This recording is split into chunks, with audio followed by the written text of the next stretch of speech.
Vamos esperar dar uma galera.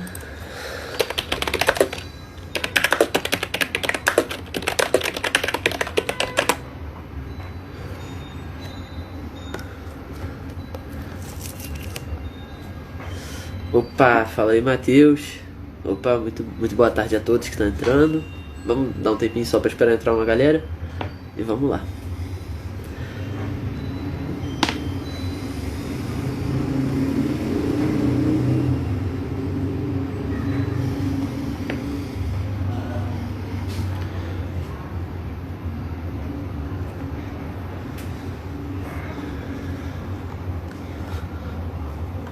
Dá só mais 2 minutinhos, gente. Vamos lá.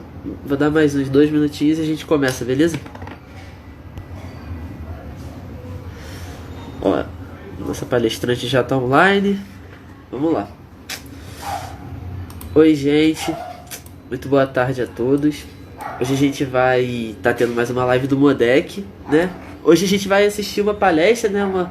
Trocar uma ideia com ela, que é mestre em estudos marítimos pela Escola de Guerra Naval, mestre em estudos estratégicos pela Universidade Federal Fluminense, UF, para os íntimos, bacharel em relações internacionais pela Universidade do Estado do Rio de Janeiro, UERJ, e também é pesquisadora na América do Norte, no Núcleo de Avaliação da Conjuntura da Escola de Guerra Naval. E aí, gente, agora a gente vai chamar ela aqui, a Jéssica Barreto, que vai estar falando com a gente. Obrigado, Cauê. Vou chamar ela para ela conversar um pouco com a gente. Daqui a pouco, que vocês quiserem, podem mandar as perguntas aqui na live e ela vai estar respondendo. E só esperar ela entrar. Ela tá entrando aqui. Oi, Cris, tudo bem? Oi, Jéssica, tudo bem? Boa tarde, como você tá? Oi, boa tarde. Tudo bem? Vocês estão me ouvindo bem? Oi? Sim, tô te Você ouvindo. está me ouvindo bem? Sim. Ah, então tranquilo. E aí, como você tá? Tá tudo bem? Tudo tranquilo, tudo certo. Ah, que bom.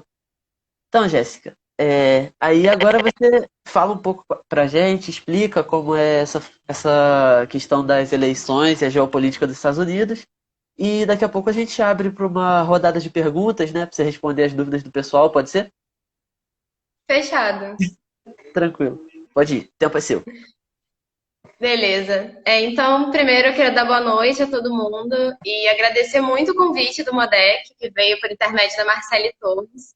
E parabenizar vocês pela iniciativa. Eu acho que o projeto de diplomacia em tempos de crise é uma excelente forma de você compartilhar o conhecimento e, de certa forma, manter a interação entre as pessoas, né? Então, acho que é muito bem-vindo nesse período e eu achei muito legal e muito feliz de poder estar participando.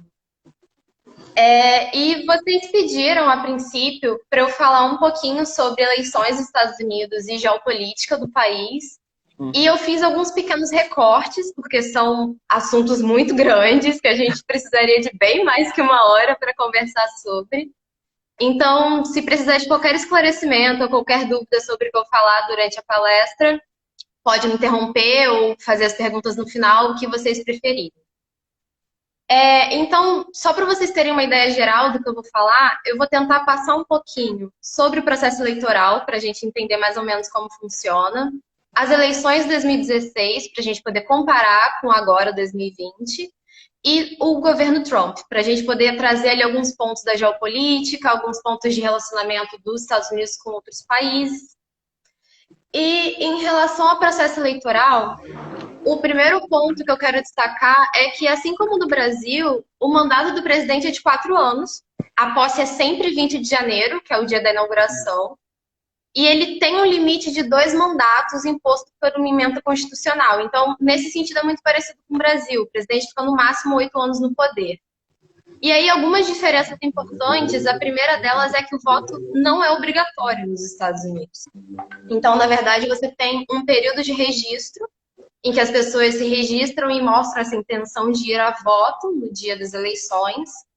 E, inclusive, por causa dessa não obrigatoriedade, a gente está vendo nos Estados Unidos esse ano, que foi bem interessante, vários movimentos, principalmente no dia 22 de setembro, que foi o primeiro dia de registro, de incentivo às pessoas a se registrarem, porque lá poucas pessoas vão votar. É muito custoso, é muito caro e é muito cansativo você ir votar, porque nem sempre é um feriado. Geralmente a votação é numa terça-feira, em novembro. Ah, Então, nem sempre é feriado. Pois é, né, tem muita gente que não tem licença remunerada, então você estaria pagando para votar. Então, muita gente realmente prefere simplesmente não ir.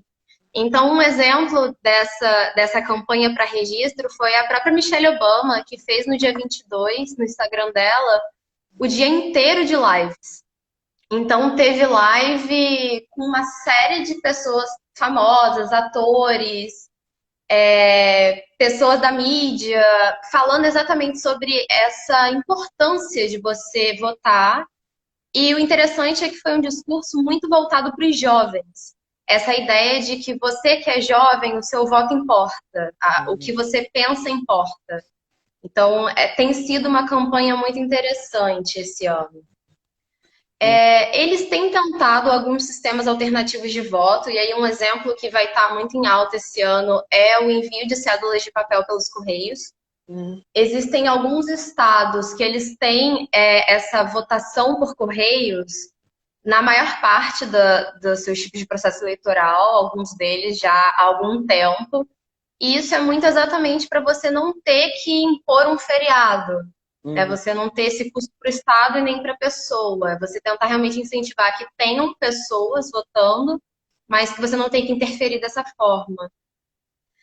A outra grande diferença do processo eleitoral é que lá o voto é indireto.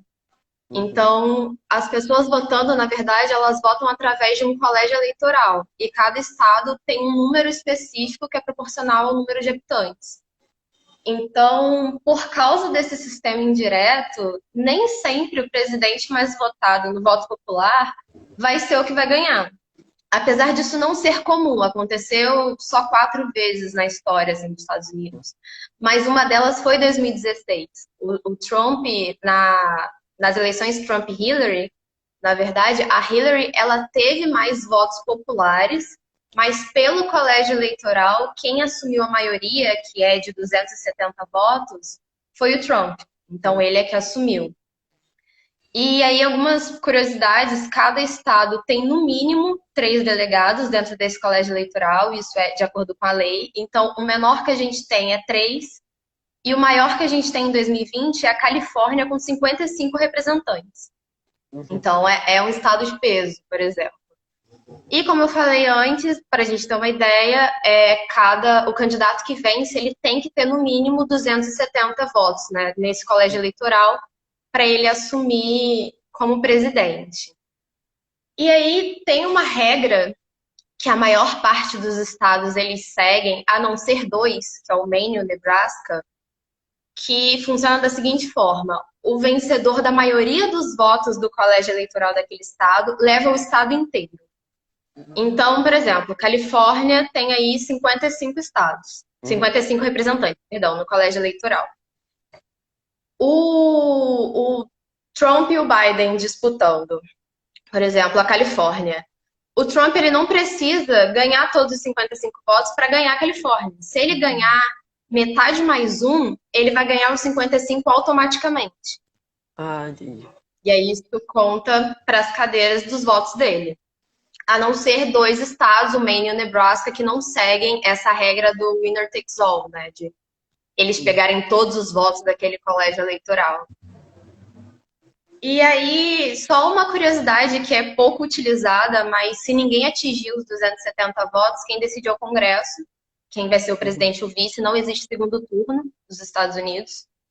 Então, a Câmara decidiria o presidente, o Senado decidiria o vice, mas isso só aconteceu assim no século XIX, foram só 2 vezes na história, principalmente porque nos Estados Unidos você só tem dois grandes partidos que têm a capacidade de disputar uma eleição tão grande que é a do presidente, né? Então, basicamente, as eleições elas são disputadas entre o Partido Republicano e o Partido Democrata.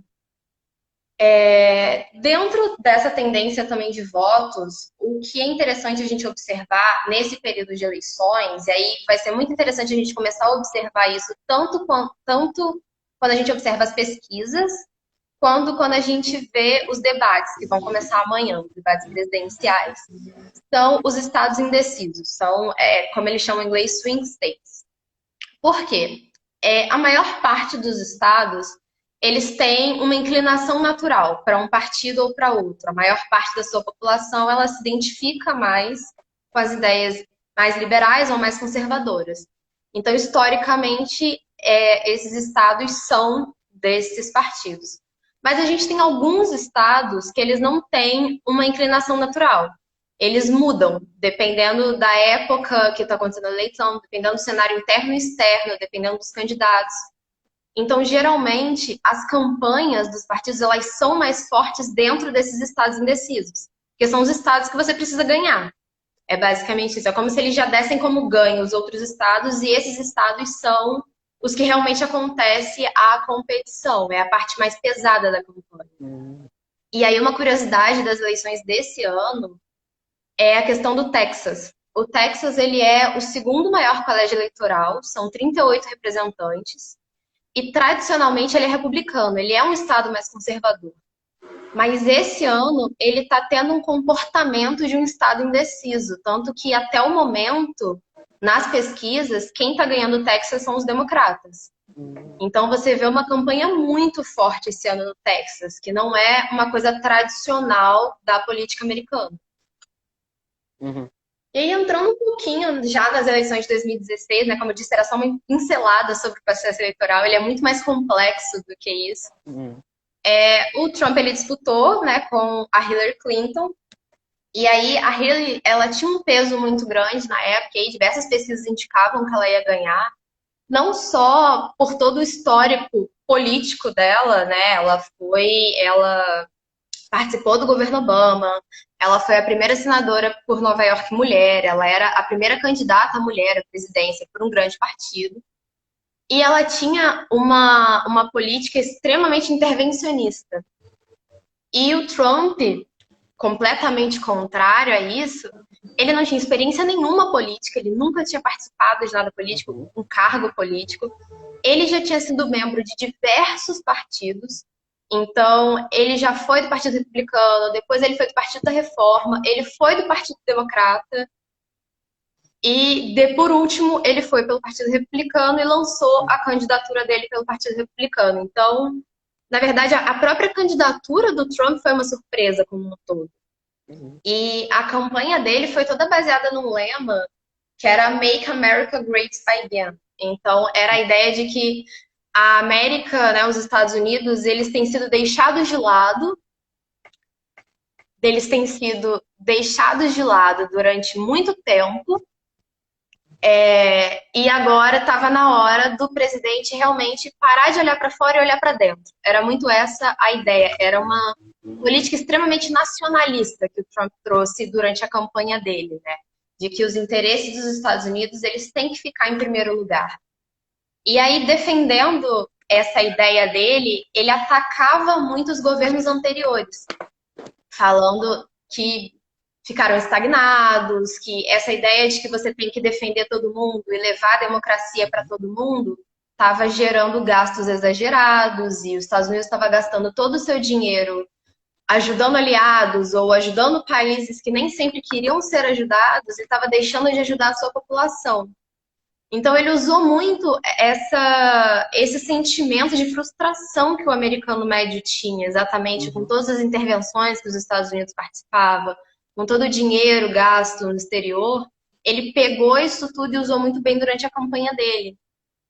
Então, um exemplo disso foi o Trump bater muito na tecla de que os países da OTAN eles não contribuíam o suficiente. De que a OTAN ela tem lá o mínimo de 2%, né, que você tem que contribuir, e pouquíssimos países contribuem, os Estados Unidos é um deles. Então, esse discurso de que a gente está levando os outros países nas costas foi muito utilizado pelo Trump nesse sentido. né? E por isso ele afirmava que, ao contrário do que a Hillary falava, a política dele ela não era isolacionista em nenhum momento. Ele não pretendia isolar os Estados Unidos do resto do mundo. Ele só queria priorizar. Ele tinha uma ideia de priorizar os interesses americanos frente a qualquer outro interesse. Independente aí de deixar aliados mal, ele realmente não tinha essa consideração.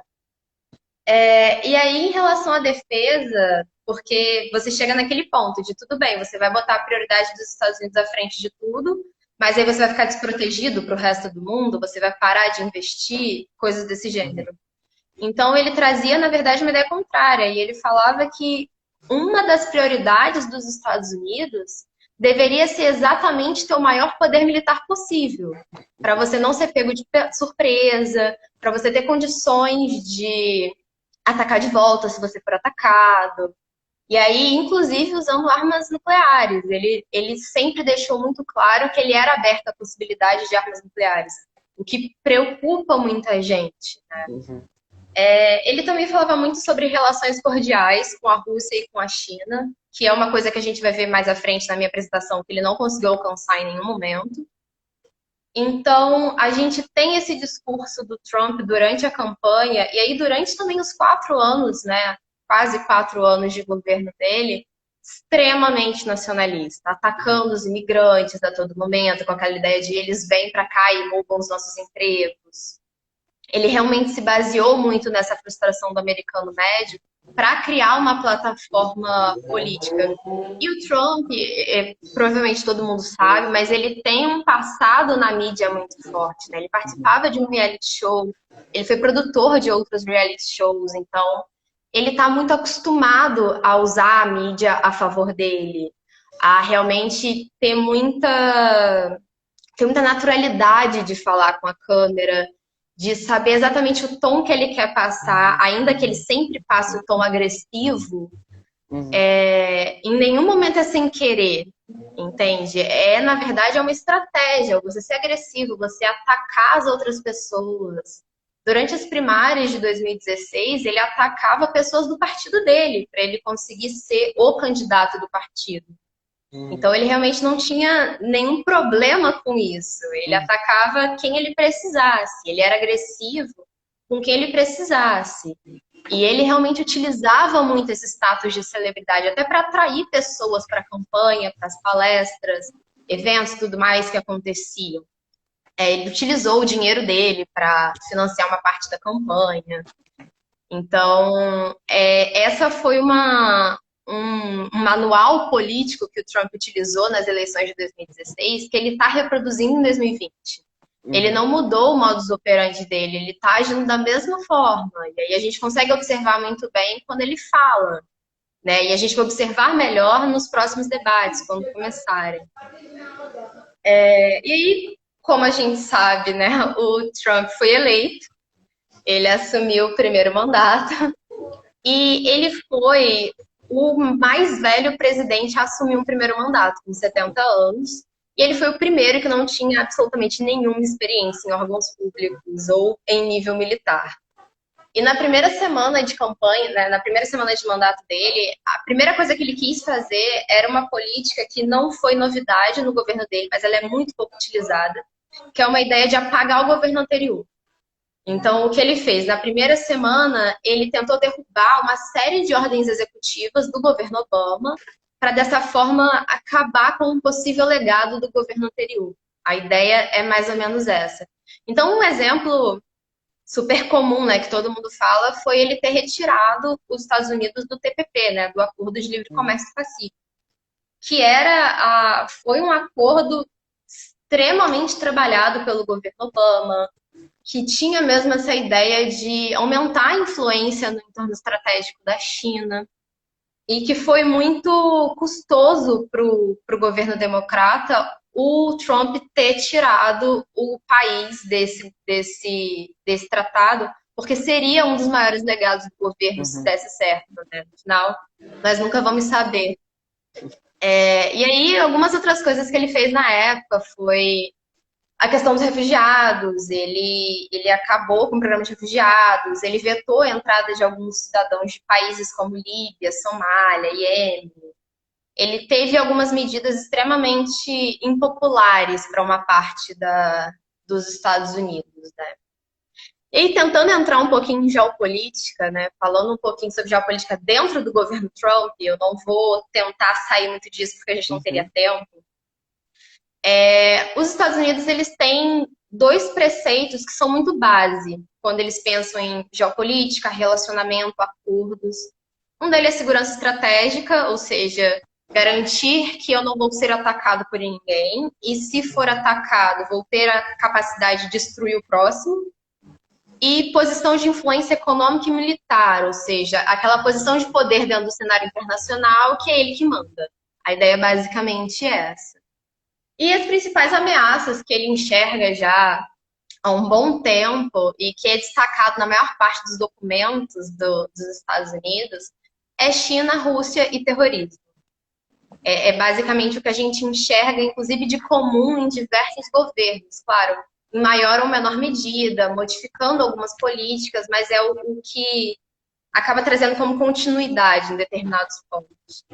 Então, caminhando nessa linha, o Trump também seguiu esses dois preceitos em relação à economia nacional. Ele realmente trazia essa ideia de necessidade de fortalecimento da economia nacional. Então, ele teve uma série de políticas desregulatórias. Ele entrou numa guerra comercial com a China, que polêmica. E tiveram resultados. Essas medidas, por mais impopulares que fossem, elas tiveram um resultado. Por exemplo, em 2018, o PIB dos Estados Unidos apresentou um aumento de 2,9%, que é muita coisa. Mas o que prejudicou muito ele nesse ponto foi a Covid, foi a pandemia. Exatamente por essa questão de não gerir tão bem o momento de pandemia. Os Estados Unidos hoje está com um índice de desemprego muito grande, ele está chegando numa recessão econômica novamente, então acabou jogando água, né, em todas as políticas e em todos os mínimos efeitos positivos que essas políticas estavam tendo.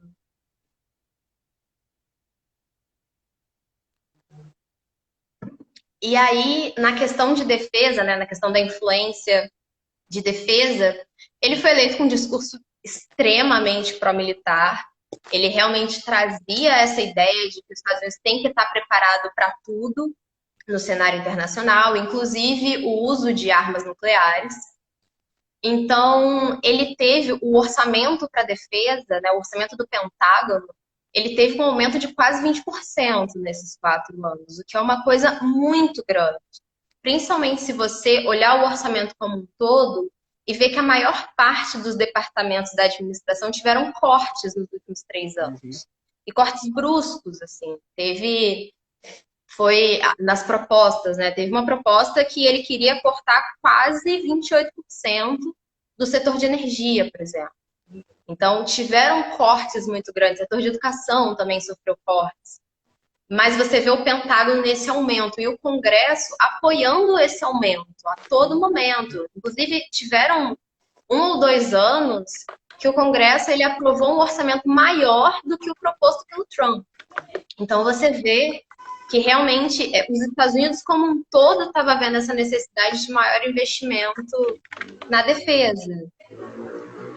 E muito dessa preocupação do governo como um todo na defesa era a questão dos outros países, era muita questão da China e da Rússia. A China principalmente motivou essas mudanças, porque ela tem tido um crescimento muito grande, um crescimento exponencial dentro da sua indústria bélica, o que assusta em determinado ponto esses países. Então, para ter uma ideia, existem alguns estudos que falam que a indústria nuclear russa, o desenvolvimento da indústria nuclear russa, ela tem uma vantagem de 7 a 8 anos em relação à indústria dos Estados Unidos. E o mesmo acontece com a indústria de construção naval da China, que tem mais até vantagem do que a Rússia nesse ponto. Então, é uma coisa que preocupa a todo momento, você não está preparado, né? Então, isso foi muito destacado dentro desse governo. Inclusive, ele trazia aí a meta de 355 navios para a Marinha, por exemplo. Era uma meta ambiciosa do governo dele, de fortalecimento desse setor naval. Ele trouxe o Space Force, a força espacial, né? Você cria um novo domínio de guerra, ou seja, os países agora não só guerreiam em terra, mar e ar, mas também fazem guerra no espaço. E isso tudo foi muito motivado, por exemplo, pela China, porque a China desenvolveu um míssil que tinha capacidade de destruir satélites dos Estados Unidos no espaço. Então, eles começaram a desenvolver essa força para poder se proteger nesse novo domínio de guerra. Então, a gente começa a perceber como todo esse discurso do Trump e esse mandato do Trump de 4 anos, ele era muito motivado por coisas que já aconteciam. Ele, na verdade, ele só pegou o que ele estava ouvindo ali na sociedade, que aparentemente ninguém mais ouvia ou dava tanta atenção, e criou uma plataforma política em cima disso. E aí estamos aí há 4 anos com ele. Em relação à Rússia, então, um pouquinho entrando aí, Rússia e China. A Rússia, ela ainda é uma ameaça, ela ainda é vista, por mais que o Trump trouxesse na campanha dele essa ideia de aproximação entre os dois países, a Rússia ela é identificada nos documentos como uma ameaça, porque ela é vista como um poder revisionista, ou seja, ela quer uma revisão dentro do cenário internacional, ela quer uma mudança de poderes e influências. Então, ela é uma ameaça aos Estados Unidos. E apesar do Trump ter trazido essa ideia de aproximação, que também não foi uma novidade, o Obama, no primeiro mandato dele, ele também queria uma aproximação entre Estados Unidos e Rússia.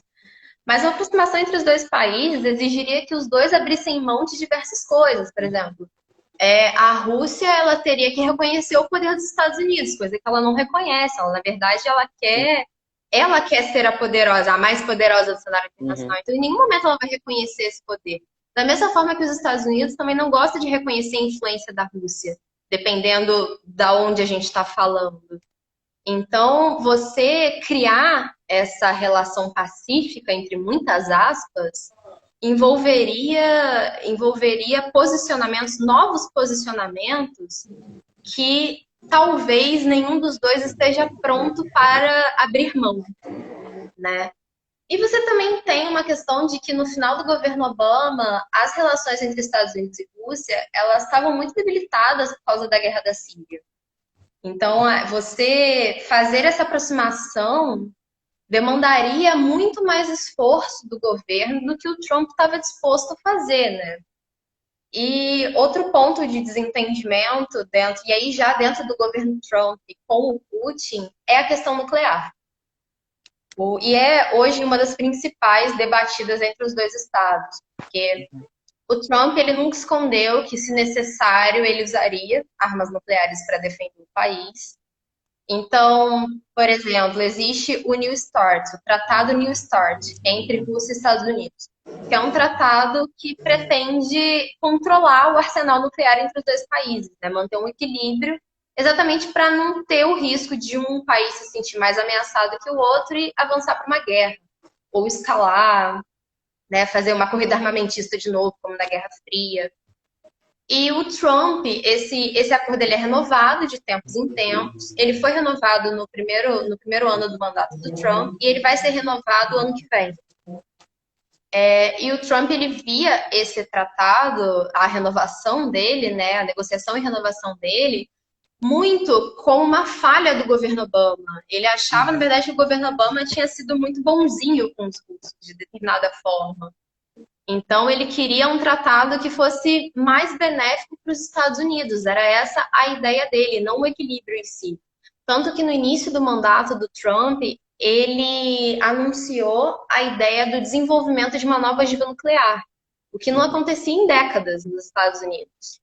E foi algo que gerou um sentimento de desagrado muito grande em diversos países, e aí não só a Rússia, mas em diversos países, porque essa nova ogiva ela seria implantada nos mísseis dos submarinos que eles estão desenvolvendo, os submarinos nucleares, balísticos, e ela aumentaria a área de cobertura dos mísseis. Então, os Estados Unidos, dessa forma, ele conseguiria atingir pelo submarino China, Irã e Coreia do Norte. E, além disso, quando ele anuncia esse desenvolvimento, ele está desafiando um documento oficial dos Estados Unidos, que é a postura nuclear, que a última tinha sido lançada em 2009, que reafirmava que o país não ia desenvolver nenhuma nova ogiva. No máximo, ele alteraria as que ele já tem, mas não existiria esse novo desenvolvimento, né? E o Trump, ele faz uma revisão dessa postura nuclear em 2018, exatamente por causa desse ponto, porque ele quer desenvolver uma nova ogiva que tenha esse maior alcance e garanta maior proteção dos Estados Unidos. Uhum. Então, você tem uma série de notícias, inclusive, com falas do Putin, falando que o Trump é um risco, falando que o Trump ele aumenta o risco de uma guerra nuclear entre os principais países. Principalmente porque hoje em dia não é só Rússia e Estados Unidos. Você tem Rússia, Estados Unidos, China, Paquistão. Tem uma série de países e uma série de problemas, todos eles com capacidade nuclear, que pode a qualquer momento estourar uma guerra que seria catastrófica para todo mundo. Então, é uma preocupação muito grande que o Trump não tem essa delicadeza diplomática de tomar mais cuidado com o que ele fala, porque pode gerar essa reação internacional. E aí, já pegando o gancho, tentando ir um pouquinho para a China, muito do que motiva esses novos desenvolvimentos, e aí essa ogiva W93 incluída, é um movimento da China de desenvolvimento industrial bélico. Como a gente falou no início da palestra, a China ela tem investido muito. Então, ela está com um desenvolvimento absurdo. Ela hoje, por exemplo, ela tem no seu arsenal em torno de 2 mil mísseis nucleares, e a maior parte deles é proibida por uma série de tratados que Estados Unidos e Rússia fazem parte. Então, eles se sentem, de certa forma, prejudicados. Porque a China tem uma série de mísseis que eles não podem ter porque eles tinham esse poder antes e negociaram. Uhum. Então, muito hoje de Estados Unidos e Rússia que você vê como um ponto em comum dos dois é essa vontade de sair de todos os acordos antigos que versam sobre poder nuclear para negociarem novos acordos com essas potências que hoje em dia também possuem uma capacidade de destruição muito alta, mas não é interesse de nenhuma delas. Então, a gente vê durante o governo Trump, isso aconteceu também durante as eleições, mas mais durante os 4 anos de mandato, é uma plataforma anti-China muito explícita, beira a xenofobia, assim. Uhum. Porque tudo de ruim o Trump aponta a China. Então, por exemplo, durante o discurso de abertura da Assembleia Geral da ONU, metade assim do discurso do Trump foi um tom extremamente agressivo, culpando a China pelo coronavírus, e aí até, inclusive, em algum momento ele usou China virus, ou tipo, vírus China, e não coronavírus, né? Como uma forma de criar essa imagem, né? De que a China é que mandou o vírus para o mundo, assim. A China, ela teve uma má gestão inicial e prejudicou todo o resto.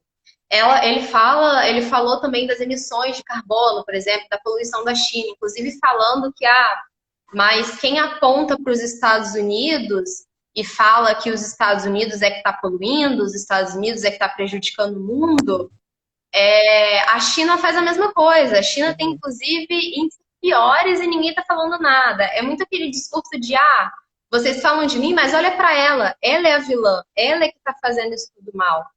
Então, o Trump ele construiu essa plataforma muito bem nesses últimos 4 anos, de uma forma em que você tem uma parte da população realmente com um sentimento muito agressivo em relação aos chineses. É uma coisa que ficou muito intrínseca na sociedade. E ele está usando muito isso na campanha desse ano, né, de 2020. O que é interessante, porque se você olhar o primeiro ano do mandato do Trump, ele meio que ia e vinha. Em alguns momentos ele fazia ameaças ao governo chinês, em outros momentos ele fazia elogios ao Xi Jinping. Ele tinha uma vontade muito grande de estabelecer algum tipo de acordo com a China e os países próximos. E aí, do segundo ano para frente, e aí, principalmente por causa da guerra comercial e a guerra tecnológica entre os dois países, é que você tem essa plataforma anti-China muito forte. Então, hoje, o Trump ele categoriza a China não só como um inimigo e uma ameaça, mas ele dá assim, características a esse inimigo, né? Então, ele fala, por exemplo, que a China é um inimigo estratégico, porque ela ameaça a estabilidade da região em que ela está, mas também ela ameaça a estabilidade mundial. Ele fala que a China é um ladrão, porque ela rouba segredos tecnológicos e ela viola as patentes. E ela fala que a China é extremamente covarde na economia, né? Porque ela joga no mercado, ela inunda o mercado de produtos de baixa qualidade, ela tem uma moeda artificialmente baixa, o que torna os produtos dela mais baratos, ela cria muitas barreiras a investimentos externos e ela dá subsídios a empresas que exportam. Então fica muito difícil para outras empresas competirem nesse meio. Em termos de segurança, você tem os Estados Unidos seguindo uma linha que o Obama já tinha, que é uma linha de você fazer alianças ali em volta da China numa tentativa de contenção da influência dela. Então você fortalece essas alianças bilaterais e até às vezes mini alianças, alianças apenas em alguns pontos, com esses países em volta tentando essa contenção, né? E os Estados Unidos atacou absurdamente a iniciativa Belt and Road, que é hoje a maior iniciativa econômica da China, inclusive criticando fortemente países do Ocidente que simpatizaram com essa iniciativa e que mostraram interesse nela. E aí, o ponto principal hoje da relação entre China e Estados Unidos é a guerra comercial, é uma guerra comercial e tecnológica, que a gente viu começar aí no início de 2018, quando o Trump aumentou as tarifas de uma variedade de produtos, e aí principalmente aço e alumínio. E aí o importante destacar é que esse primeiro aumento de tarifas, ele não foi necessariamente direcionado a produtos chineses, porque diversos países iam ser prejudicados por esse aumento. O Canadá, por exemplo, que é um aliado forte dos Estados Unidos, e estava sendo prejudicado. O próprio Brasil seria prejudicado por essas tarifas, mas o mais prejudicado seria a China, em questão de números do comércio. Então a China retaliou, ela impôs uma tarifa de 25% sobre alguns produtos americanos, principalmente produtos agrícolas, que é uma das maiores exportações dos Estados Unidos para a China, e fez uma reclamação contra os Estados Unidos da OMC, né, na Organização Mundial do Comércio. E aí, a partir daí, a gente começa a ver uma série de retaliações. Os Estados Unidos retalia e modifica tarifas, aí vem Pequim e retalia e modifica as outras tarifas. E você tem... isso acabou prejudicando não só os dois países, mas prejudica toda uma cadeia produtiva mundial, você prejudica todo o comércio. Porque você tem os dois maiores poderes brigando. Então, no final de 2018, os países tentaram atingir uma trégua, foi a primeira trégua ali definida entre os dois. Em 2019, o ano inteiro foi basicamente de negociações, o tempo inteiro eles negociando, fazendo acordos, abortando os acordos, indo e voltando o tempo inteiro. E aí, só no início de 2020 é que a gente realmente vê um armistício parcial. Assim. A gente tem um novo acordo em que os dois países concordam, os dois países acabaram tendo que dar um passo atrás, exatamente para dar certo, né, em determinado ponto. Mas essa guerra comercial, ela é muito por causa da guerra tecnológica, né? E aí o maior exemplo dentro dessa guerra tecnológica é a Huawei, que é a gigante chinesa das telecomunicações, e os Estados Unidos enxergam ela como uma ameaça aí desde 2012. Que ela seria, na verdade, uma ferramenta da China para uso de política externa, para poder controlar e, não sei, de certa forma, espionar as pessoas, né? Então, os Estados Unidos botou uma série de restrições quanto a acesso a chips, a tecnologias. Então, a guerra comercial está muito atrelada a essa guerra tecnológica e também a essa visão de ameaça, de que a China realmente é um país que poderia derrubar os Estados Unidos e que, por isso, a América tem que tomar cuidado, né? Jéssica, E nas eleições de 2020... oi, perdão, desculpa, eu só Oi? preciso te interromper, pedir para você, assim, estender a sua apresentação por mais uns 5 minutos, para dar um tempo para a gente abrir para as perguntas do público. Eu tô finalizando, Ah, pode tudo deixar. bem. Obrigado. Tranquilo. Já tô na parte final mesmo. Tudo bem. E aí a gente, enxergando as eleições de 2020 agora, falando um pouquinho, a campanha do Trump, ela tá muito voltada para esses 4 anos que ele fez, assim. Tanto que quando você olha o slogan dele, né, o slogan de 2016, e aí por isso eu precisava falar de 2016, era Make America Great Again, né? Vamos fazer a América grande de novo. E o slogan de 2020 é Keep America Great, ou seja, vamos manter a América grande. Então, essa ideia de que ele conseguiu alcançar os objetivos dele e agora vocês precisam deixar que eu fique mais 4 anos no poder para poder manter essa América do jeito que a gente quer. Então, quando você olha, por exemplo, o site da campanha do Trump, no lugar onde ele colocaria as propostas de campanha, né, o que ele quer fazer nesses próximos 4 anos, na verdade, ele põe tudo que ele alcançou. Ele põe tudo que ele conseguiu alcançar nesses 4 anos, o que é bem interessante. Mas ele tem 2 pontos que podem prejudicar muito ele nessas eleições. A primeira delas é a desaprovação interna.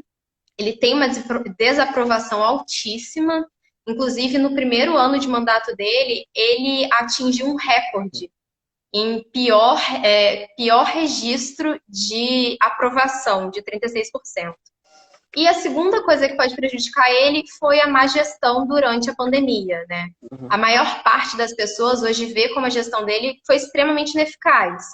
Você teve alto índice de mortes de infectados, você tem uma recessão econômica, então isso prejudica muito a visão do povo.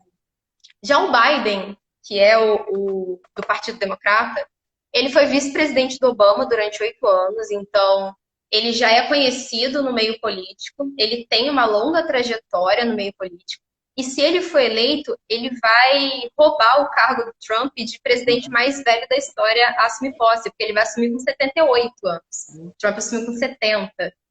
Então, isso inclusive é utilizado pelo Trump durante a campanha, falando que ele é velho, que ele tem deteriorização cognitiva, e uma série de outros problemas, né, que o Trump usa exatamente para agredir. Mas a plataforma do Biden, ela pretende desfazer uma série de políticas do Trump, principalmente as políticas em relação à imigração.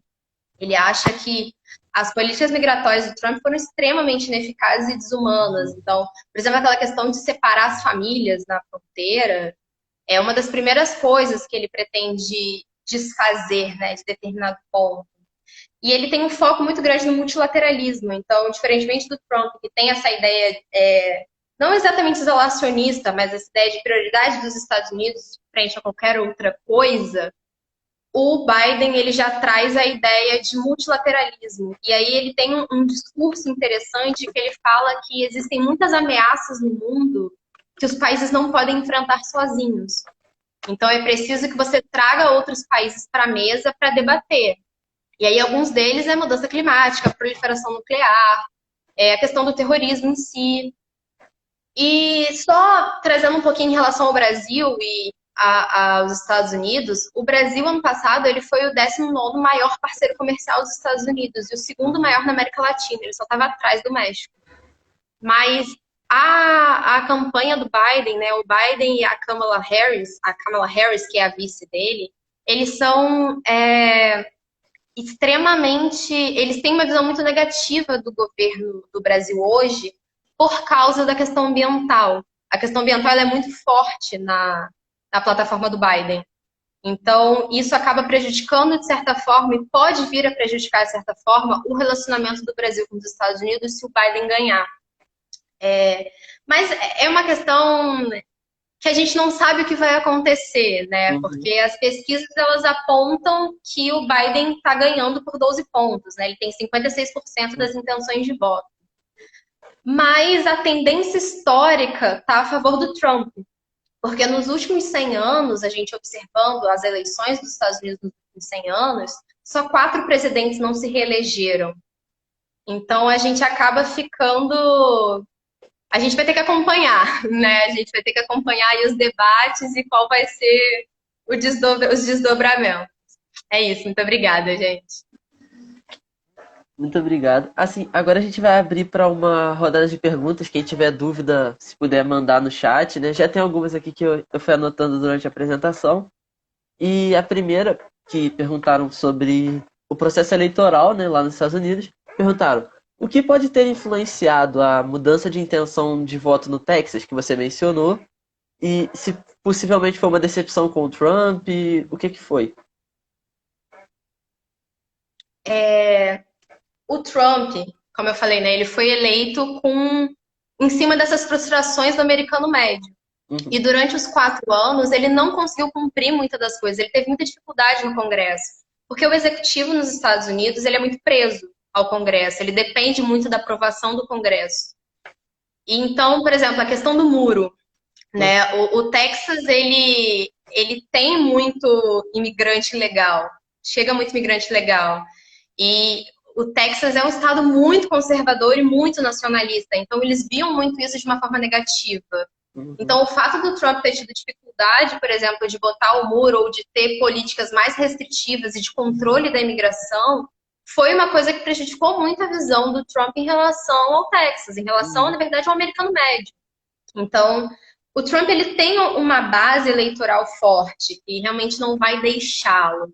Mas muitas pessoas se decepcionaram, de certa forma, e aí eu acredito que o Texas, grande parte do Texas incluído, que ele prometeu muitas coisas durante a campanha dele, mas na verdade ele não conseguiu cumprir muitas delas, não por falta de vontade dele, mas por uma restrição do Congresso e de outros poderes dentro dos Estados Unidos. Outra pergunta, então, puxando até o gancho que você falou do Congresso, né? Aqui no Brasil a gente vê um problema muito grande, porque dependendo do partido do presidente eleito, o Congresso prejudica muito as suas intenções de ações. Como funciona o Trump como republicano? O número de democratas ou de outros partidos presentes no Congresso não prejudica a sua atividade da função? Sim, política. Prejudica. Assim, não é uma questão, na verdade, de prejudicar, ela restringe. Porque, naturalmente, o poder executivo ele já tem menos funções nos Estados Unidos do que o nosso executivo tem. Então, essa é uma diferença muito grande. E, além disso, todas as funções que ele tem, então, todas as propostas, por exemplo, a proposta de orçamento, ele manda no início do ano, mas ela tem que ser aprovada e ela pode ser modificada pelo Congresso. E o governo Trump, ele teve... a Câmara tinha a maioria dos democratas, então ele teve muita dificuldade, sim. E o Congresso, dessa forma, ele restringe e exige muito mais do Poder Executivo e até do seu partido ali dentro do Congresso de negociação. De você negociar com os outros partidos e fazer coalizões e ceder em alguns pontos. O lobby, nesse sentido, é muito forte lá dentro dos Estados Unidos, né? A prática de lobby nos Estados Unidos, ela é muito comum, ela é regulamentada. E ela também influencia muito a questão do Congresso e o que está passando, as medidas que passam ou não no Congresso. Então, respondendo a pergunta, sim, prejudica bastante e exige uma capacidade de negociação muito grande dos partidos. Outra pergunta que fizeram aqui, essa eu achei muito boa, que tendo as novas eleições agora nos Estados Unidos, que tipo de implicações o Brasil pode enfrentar de acordo com o resultado? O Trump reeleito ou uma possível entrada do Obama, não sabemos, enfim. Que repercussões o Brasil pode enfrentar dessas eleições? Tá. Se o Trump for eleito, as nossas relações elas continuam do jeito que elas foram nesse último ano. Na verdade, a tendência é elas melhorarem. Inclusive, conversam sobre alguns acordos bilaterais, comerciais. A gente teve um acordo militar que foi assinado entre os dois países de desenvolvimento militar. Então, a tendência é essas relações se aprofundarem se o Trump ganhar. Se o Biden ganhar, com o governo atual que a gente tem, que seria muito discrepante os ideais de um e do outro, a gente teria alguns problemas em questão de relacionamento. Porque a plataforma do Biden, e aí como eu falei, a plataforma do Biden ambiental, por exemplo, é muito forte. O Biden ele já falou em algumas reportagens sobre se ele for eleito, ele vai querer criar uma coalizão internacional para garantir a proteção da Amazônia, que Uhum. foi uma coisa que a França também já falou uma vez e que vai contra todos os ideais de soberania, e o Brasil nunca aceitaria uma questão dessa. Então, eu acredito que se o Biden for eleito, a gente vai ter alguns problemas em relação à política externa, mas Uhum. aí vai ficar a cargo dos nossos embaixadores e diplomatas de lidarem da melhor forma possível, Uhum. de certa, com certeza. Torcer pra dar certo, né? É, Assim, é difícil. É difícil. Realmente é um xadrez, né? A gente fala uhum. que a diplomacia e aí relações internacionais é um xadrez. Você tem que esperar o Uhum. movimento do outro para você ver o que você vai fazer e tentar agir da melhor forma possível.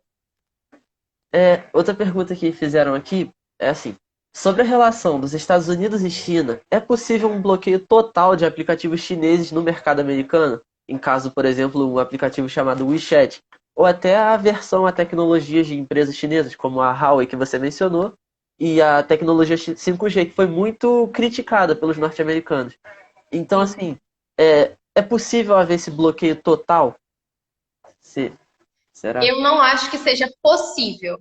É o que o governo gostaria, em todas as medidas. Mas apesar disso tudo, os Estados Unidos eles têm muito orgulho de falar que eles são uma democracia. E dentro de uma democracia, uma proibição dessa forma ficaria muito ruim para o seu governo, né? Prejudicaria muito a imagem do governo. Então, eu acredito que os Estados Unidos eles vão tentar bloquear de todas as formas possíveis, assim, realmente dificultar o acesso. E aí dificultar o desenvolvimento tecnológico da China, dificultar que chegue essa novidade lá dentro. Agora, proibir, de certa forma, eu acho muito difícil. Todo, assim, totalmente.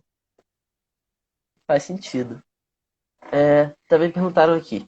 A oposição atual ao governo está bem organizada para as próximas eleições nos Estados Unidos. Trazendo para o Brasil, você vê que a desorganização da oposição faria que mesmo com a aprovação baixa o presidente fosse forte. No caso, eu acho que ele quis dizer que tipo, o mandato do presidente facilitaria sua reeleição por conta de uma má estruturação da oposição. Isso ocorre? Como funciona? Tá. Eu acho que, assim, o presidente, quando ele vai se reeleger, principalmente nos Estados Unidos, no Brasil um pouco, mas é porque no Brasil a gente tem muita dificuldade de observar essas semelhanças nos Estados Unidos, porque são processos eleitorais, plataformas políticas e formas de eleição, de governo muito diferentes. São poderes muito diferentes. Em relação aos Estados Unidos, eu acredito que quem está se reelegendo tem a vantagem. Uhum. É muito mais fácil você convencer as pessoas a te darem mais 4 anos. Tanto com o discurso de olha tudo que eu fiz, eu posso fazer mais se vocês me derem mais tempo, quanto com o discurso que o Obama usou muito de eu ainda não consegui fazer tudo que eu quero, mas eu tô a caminho. Então eu preciso de mais tempo para finalizar o que eu prometi a vocês. Então, nesse sentido, quem está na reeleição tem essa vantagem de já ter a mídia ali, a sua cara está na mídia o tempo inteiro, então isso facilita as pessoas a lembrarem de você também.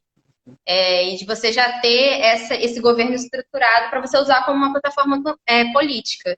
E aí, quando você tem uma oposição que está desorganizada, ela facilita ainda mais esse processo. Uhum. Porque você não tem exatamente alguém que bata de frente, que realmente faça esse peso. Porque para você convencer a população a apostar em uma pessoa nova, ao invés de continuar apostando no que eles já conhecem, porque muitas vezes você tem o pensamento de que tá ruim com ele, mas vai estar pior com o outro que eu não conheço. Existe esse pensamento em muitas pessoas. Então, já é difícil naturalmente. Quando você tem essa oposição desorganizada, prejudica muito e acaba fortalecendo o presidente, até porque ele pode usar isso a favor dele numa campanha política. O Trump, ele é mestre em fazer isso, em realmente utilizar as deficiências. Ele dizem, né, a gente não tem essa comprovação, mas dizem que ele faz uma pasta, assim, dos candidatos opositores com todos os podres das pessoas para ele utilizar a qualquer momento que ele precisar. Então, se você ainda por cima tem uma oposição desorganizada, você dá palco. Você realmente dá muita possibilidade dele utilizar isso contra você. E aí acaba fortalecendo o presidente. Isso se mostra muito até porque só 4 presidentes não conseguiram se reeleger, né? Então, Exato.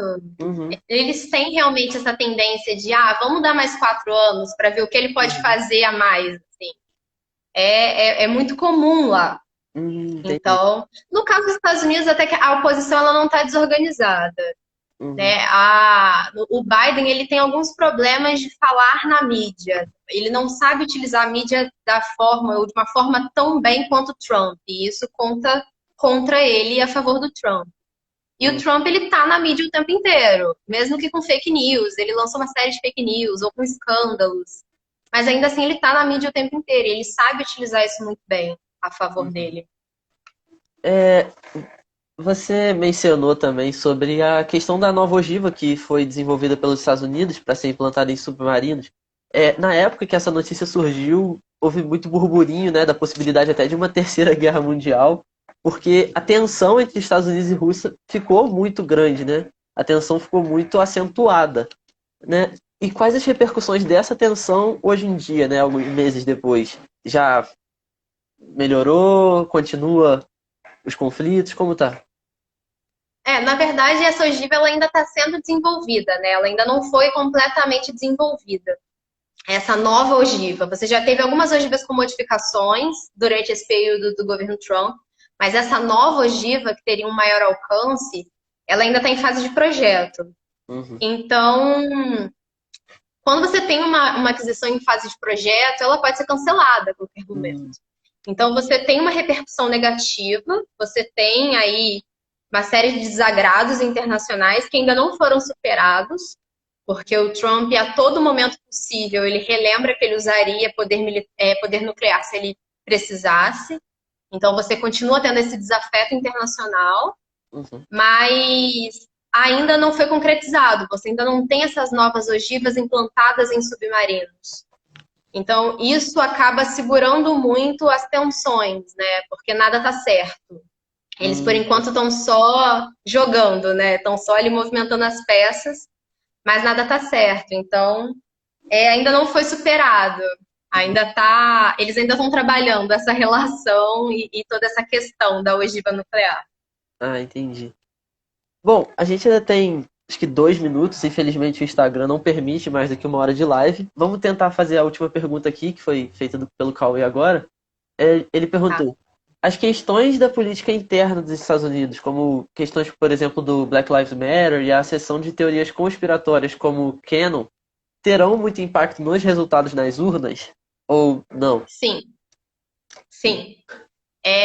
Isso, por exemplo, foi o que motivou o Biden a escolher a Kamala para ser vice-presidente, porque ela é negra e mulher. Ah, Então, você aborda dois movimentos, né? A uhum, ideia foi muito essa. Então, isso também é uma coisa que causa a maior desaprovação interna dos Estados Unidos para o Trump, porque acreditam que ele não soube lidar com essas questões. Muita gente defende a reestruturação da polícia lá. A Kamala, por exemplo, ela está brigando muito fortemente para que os policiais sejam presos, policiais que façam isso uhum, sejam presos. Então, sim, essas questões internas, elas afetam muito. O problema elas acabam sendo muito observadas por jovens. Os uhum, jovens, eles são mais engajados nesse tipo de movimento e eles não vão tanto às urnas. Por isso está tendo esse movimento tão grande de incentivo para os jovens se registrarem e irem votar, para que essa desaprovação interna ela seja refletida nas urnas, né? Para que todas uhum. essas questões que eles acham que o Trump não soube lidar, elas sejam refletidas nas urnas. Mas aí do outro lado você tem as teorias das conspirações, né? E muitas delas, muitas mentiras e etc., elas são soltadas, assim, né? Elas são soltas na sociedade exatamente para tentar conter esses movimentos, para tentar conter esse outro lado. Então, os dois pontos dentro da política interna, essa dinâmica dentro da sociedade americana, ela influencia muito na votação. Agora, a gente só vai ver essa dinâmica refletida dependendo da quantidade de pessoas que efetivamente votarem. É esse o problema dentro do processo eleitoral dos Estados Unidos. Eles têm um índice muito baixo de votação, pessoas efetivamente indo votar. Então, muitas vezes a gente não consegue ver refletidas essas questões internas